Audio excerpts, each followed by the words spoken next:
दोस्तों नमस्कार। दोस्तों राजस्थान के अंदर लोकसभा चुनाव का जो बिगुल है वो बज चुका है और दोनों पार्टियां अपने प्रत्याशी घोषित करने में लगी और बीजेपी ने 15 उम्मीदवार है वो भी घोषित कर दिया।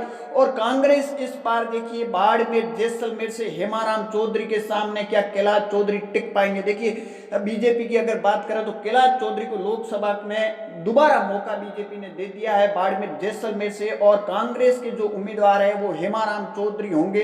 क्या हेमाराम चौधरी के सामने कैलाश चौधरी टिक पाएंगे या नहीं टिक पाएंगे, ये देखिए बड़ी बात है। और उसके बाद अगर बात करें तो दो बाड़मेर जिले से निर्दलीय भी विधायक है रविंदर सिंह भाटी और प्रियंका चौधरी, ये आखिर किसके साथ जाएंगे?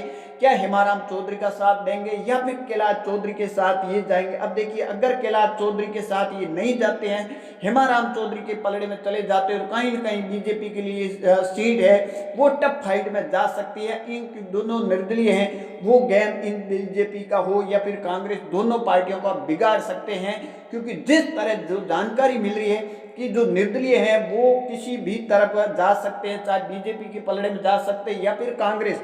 और अगर कांग्रेस के पलड़े में जाते हैं तो क्या हेमाराम चौधरी के सामने कैलाश चौधरी क्या टिक पाएंगे? अब देखिए सबसे बड़ी बात है कि अगर मोदी जी के नाम के वोट लेने हैं तो कोई दिक्कत नहीं है, अगर किसी उम्मीदवार के प्रति वोट लेने हैं तो कैलाश चौधरी के लिए यहाँ मुश्किल खड़ी कर सकते हैं हेमाराम चौधरी। और कैलाश चौधरी टिक भी नहीं पाएंगे क्योंकि ये जो लोकसभा की वोट है, चुनाव है, ये सिर्फ वोट जाता है मोदी जी के नाम, जनता वोट देती है सिर्फ मोदी जी के नाम की, उम्मीदवार को नहीं देखा जाता है। और वो कहीं ना कहीं इनके प्लस पॉइंट हो जाता है। अगर मोदी जी के नाम का वोट नहीं जाते हैं तो हेमाराम चौधरी के सामने कैलाश चौधरी का टिकना नामुमकिन के बराबर है। और उसके बाद अगर बात करें बाड़मेर जैसलमेर की, तो अगर बाड़मेर जैसलमेर की दो निर्दलीय विधायक है, शिव से आने वाले निर्दलीय विधायक रविंदर सिंह भाटी व बाड़मेर से आने वाले निर्दलीय विधायक प्रियंका चौधरी, ये दोनों आखिर किसके साथ जाएंगे? अब देखिए राजस्थान के अंदर बीजेपी की सरकार भले ही बन पाई परंतु एक भी निर्दलीय को अपने साथ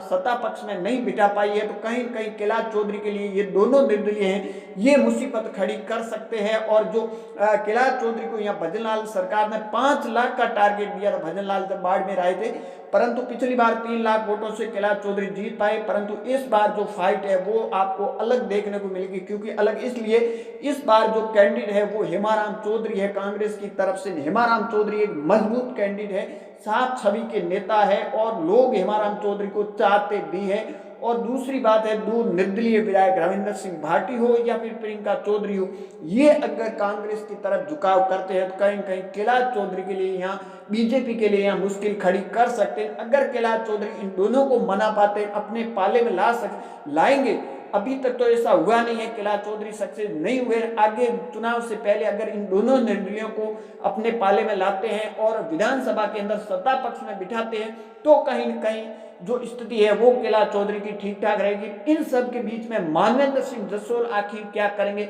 मानवेंद्र सिंह जसोल क्या कांग्रेस में ही रहेंगे, हेमाराम चौधरी का साथ देंगे या फिर बीजेपी में जाएंगे तो कैलाश चौधरी का साथ देंगे? क्योंकि अब चुनाव लड़ना मानवेंद्र सिंह के ना के बराबर हो चुका है। क्योंकि बीजेपी में पहले जाने की जो अटकलें थी वो अब खत्म हो चुकी है, क्योंकि बीजेपी ने अपना प्रत्याशी है वो घोषित कर दिया गया है। इन सब के बीच में अब देखना होगा कि जो ये निर्दलीय दो विधायक है ये किसके पलड़े में जाते हैं और किसका गेम आउट करते हैं, ये सबसे बड़ी बात है। अगर ये बीजेपी के पलड़े में जाते हैं तो कांग्रेस के लिए मुश्किल खड़ी कर सकते हैं, और अगर कांग्रेस के पलड़े में जाते हैं तो कहीं न कहीं कैलाश चौधरी को यहाँ बाड़मेर से टिकना नामुमकिन हो जाएगा। क्योंकि जो स्थिति हेमाराम चौधरी की स्थिति बहुत मजबूत है, उसके बाद निर्दलियों की जो स्थिति हो जाए वो देखते रहिए लकी न्यूज।